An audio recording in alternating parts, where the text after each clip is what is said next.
بسم اللہ الرحمن الرحیم ان الحمد للہ والصلاة والسلام علی من لا نبی بعد اما بعد عقیدہ ختم نبوت کے بارے میں 85 نمبر حدیث مبارکہ کو بیان کیا جا رہا ہے۔ یہ حدیث مبارکہ کنز العمال فی سنن الاقوال والافعال میں موجود ہے۔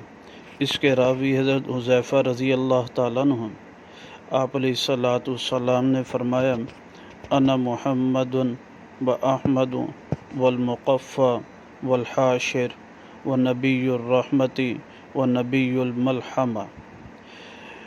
آپ نے فرمایا میں محمد ہوں اور احمد اور مقفى اور حاشر اور نبی الرحمہ اور نبی الملحمہ ہوں۔ اس روایت مبارکہ میں آپ علیہ الصلاۃ والسلام نے اپنے نام بیان کیے جائے، اور ہمارا مستدل اس روایت مبارکہ میں 2 الفاظ ہیں، لفظ مقفى اور حاشر جو ہے۔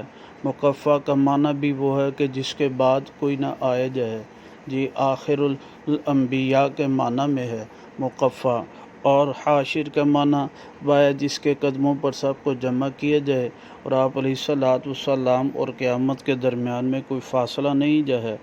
تو یہ 2 الفاظ مبارکہ آپ علیہ الصلاۃ والسلام کی ختم نبوت کی دلیل ہیں۔ اللہ سبحانہ و تعالیٰ صحیح سمجھ عمل کی توفیق نصیب فرمائے۔